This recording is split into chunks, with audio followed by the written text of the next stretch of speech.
झाड़ने फूकने वाला मिल गया, स्वयं चला जाता है। तो कर्म ही हमारे लिए भूत है और कर्म ही हमारे लिए भगवान है।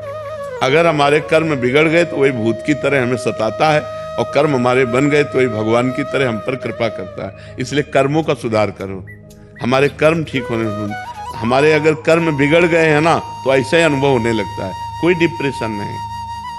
पहले स्वीकृति करो, नहीं तो अगर किसी आदमी को 20 बार 20 लोगों को तैयार कर लो अलग अलग, और उसको यार तुम डिप्रेशन में पहुंच गए क्या, नहीं तो हमें तो लग रहा है तुम डिप्रेशन में हो, और चला जाए।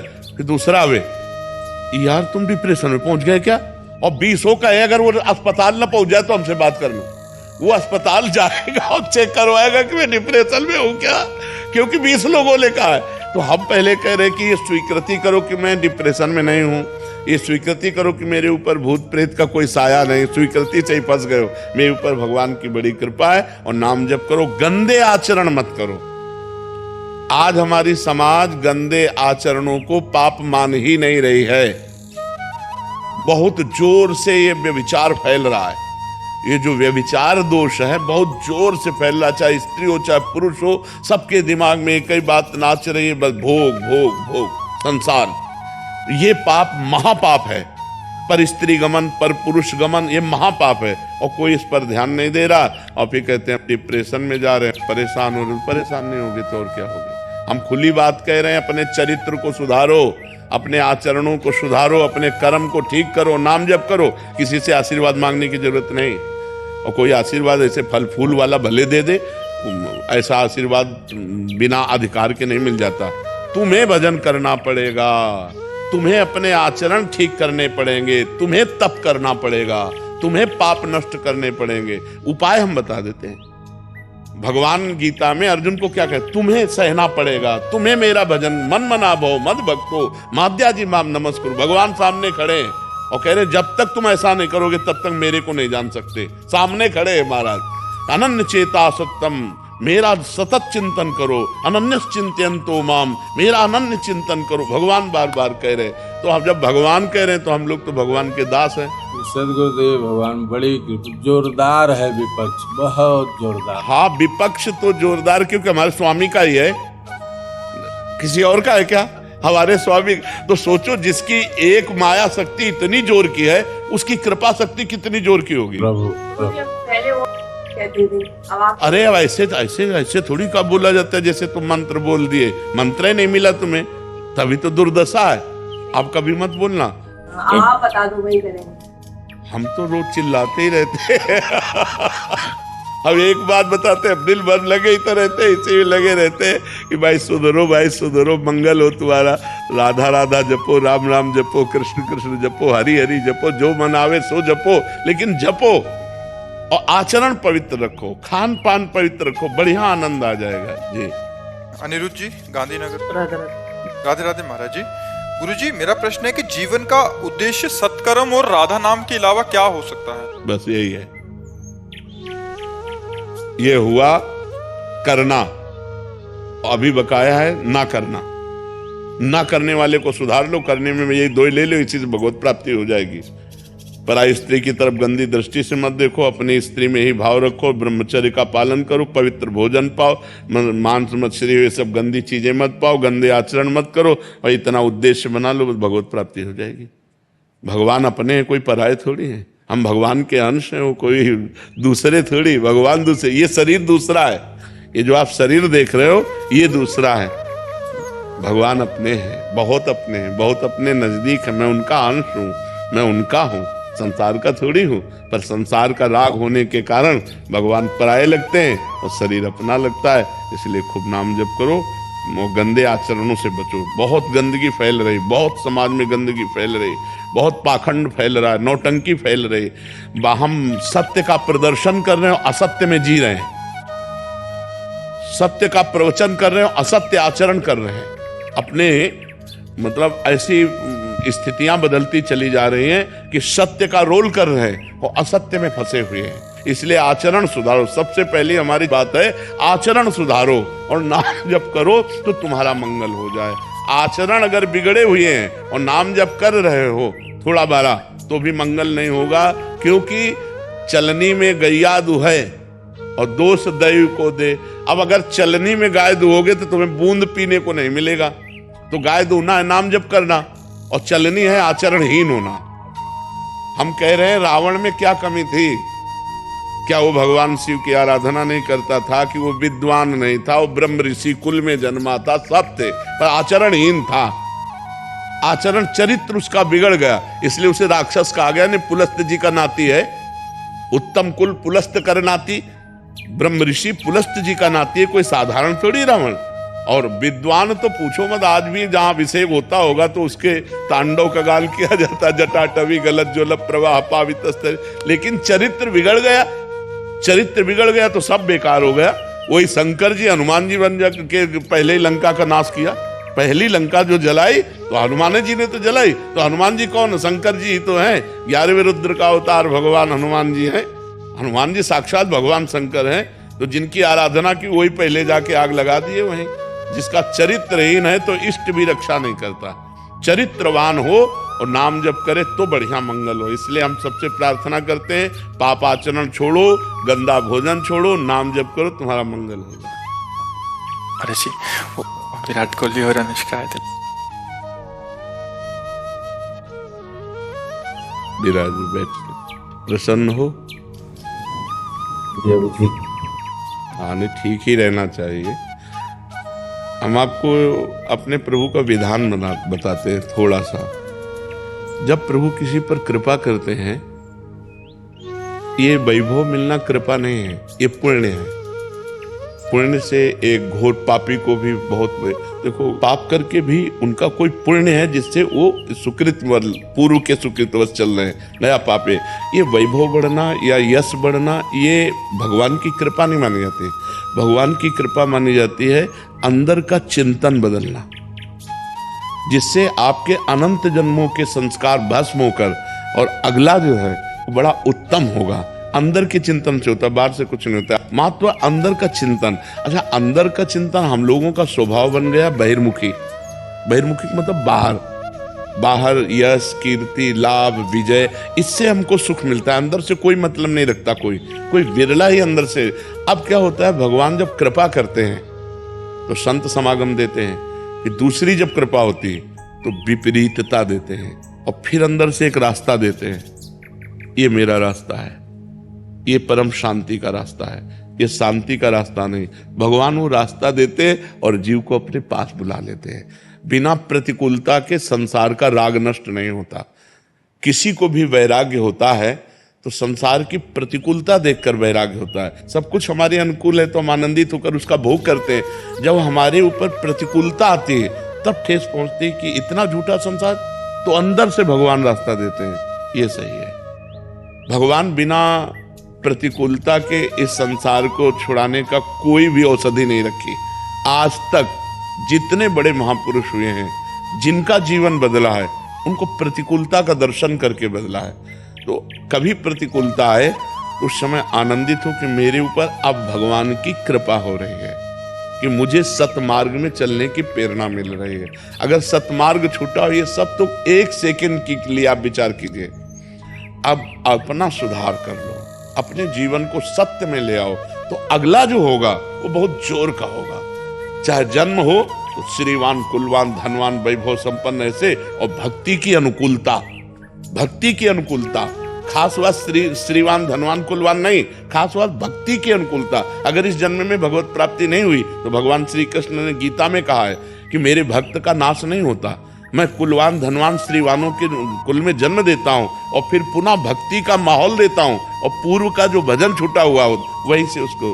अब बिल्कुल ऐसे ही रहो जैसे रह रहे हो, बिल्कुल संसारिक बन करके रहो, लेकिन अंदर का चिंतन आपका बदल जाए। अंदर के चिंतन में आपकी यश की भावना न रह जाए, अंदर के चिंतन में आपको धन बढ़ाने की भावना न रह जाए, अंदर का चिंतन हो जाए, प्रभु बहुत जन्म व्यतीत हो गए, अब एक बार आपसे मिलना चाहते हैं, एक बार आपसे मिलना चाहते हैं प्रभु, मुझे आप चाहिए, अब संसार नहीं। तो बात बन जाएगी, तो बात बन जाएगी। तो इसलिए आनंद पूर्वक भगवान का नाम जप करो, बिल्कुल चिंता मत करो। बाबा, क्या नाम जप से हो जाएगा पूरा? ये हम अपने जीवन का अनुभव बताते हैं। सांख्य योग और अष्टांग योग और कर्म योग और भक्ति योग, चारों युगों में प्रवेश रहा है। पहले हम सन्यासी रहे 20 वर्ष सन्यासी रहे काशी विश्वनाथ जी। तो हम सांख्य योग, अष्टांग योग, जो अष्टांग योग है ना, अष्टांग योग, कर्मयोग, इन तीनों को अच्छी प्रकार जान करके और फिर भक्ति योग में आए हैं।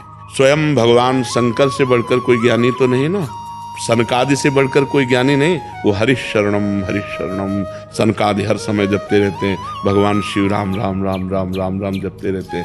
हम वृंदावनवासी प्रिया प्रीतम के उपासी, तो जो राम में राह है वही राह है, जो धा है ये रस देने वाली वस्तु है।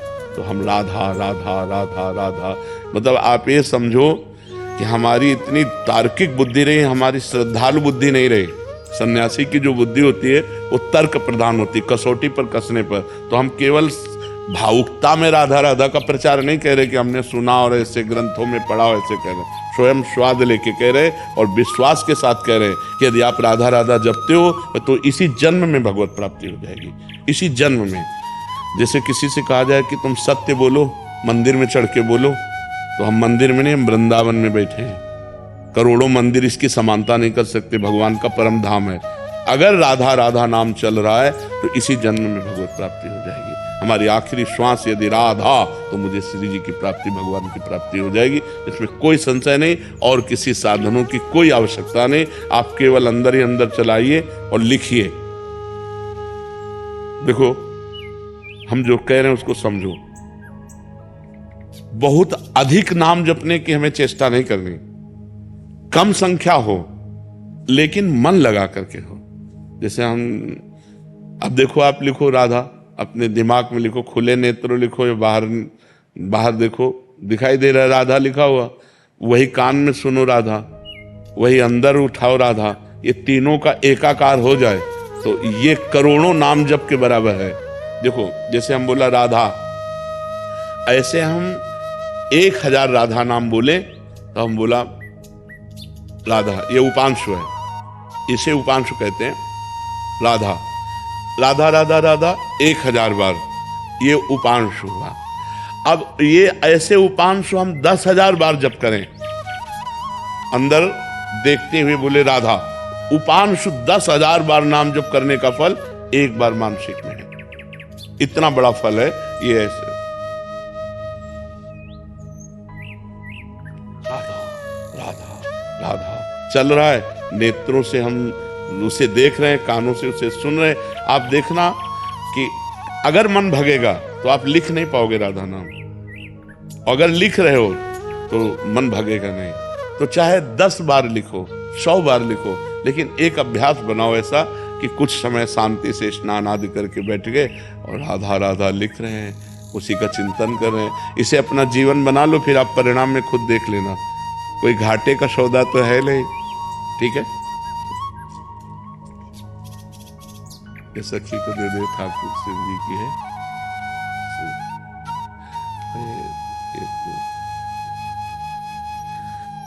खूब आनंदित रहो, नाम जप करते रहो। जानवी जी नई दिल्ली से। राधे राधे महाराज जी। महाराज जी, आपके अनुसार सच्ची खुशी क्या है? क्या खुशी एक मंजिल है या यात्रा में प्राप्त किया जाने वाला लक्ष्य है?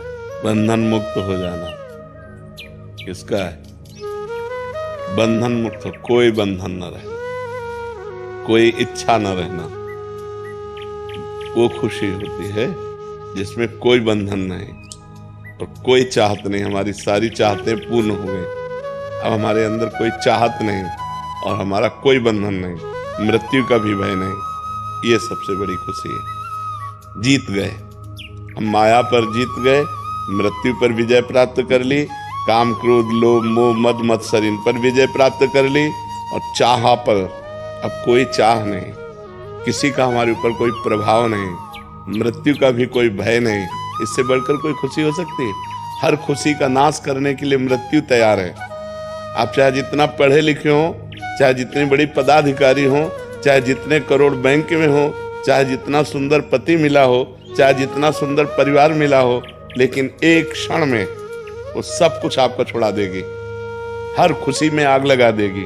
तो अभी खुशी नहीं मिली, जब आग लगाने वाले में हम आग लगा दें, मृत्यु को भी हम ऐसे परास्त कर दें कि अब हमें भय नहीं रहा। ऐसे स्थान पे जाए हम जहां मृत्यु का भी प्रभाव नहीं पड़ता। वो कौन सा स्थान है? त्रिभुवन में कोई स्थान नहीं, ब्रह्मलोक में भी काल का प्रभाव है। कालातीत भगवान का आश्रय है, भगवान के चरणारविंद हैं। जब हम प्रभु का नाम जप करते हैं, प्रियाजू का नाम जप करते हैं और अपने मन को प्रभु में दे देते हैं और मन भगवदाकार हो जाता है, तो कोई चाह नहीं रहती।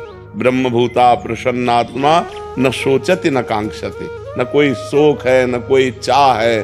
प्रसन्न आत्मा, अखंड खुशी, अखंड आनंद वो प्राप्त होता है। अगर भगवान से नहीं तो कौन सी खुशी हमें बता दे कोई?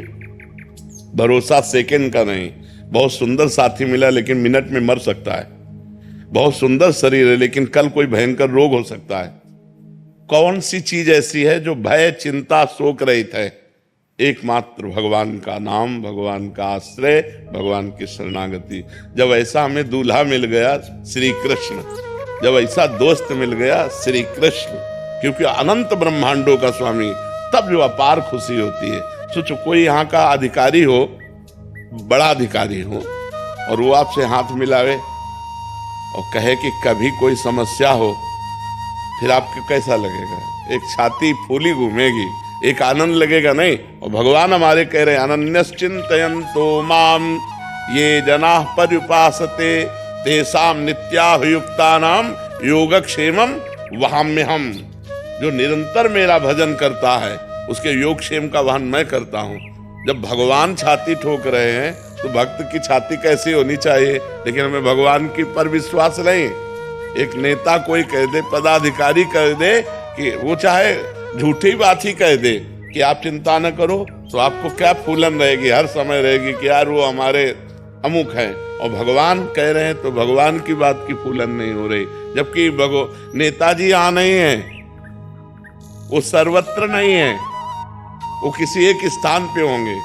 और वो सर्वज्ञ नहीं है और वो सर्व सामर्थ्यशाली नहीं। और मेरे भगवान सर्वज्ञ है, सब कुछ जानते हैं, सर्वत्र हैं, सब जगह है तो यहाँ भी है, सब समय है तो इस समय भी है, सबके हैं तो मेरे भी हैं, सब में है तो मेरे में भी है। ऐसा सर्वज्ञ सर्वत्र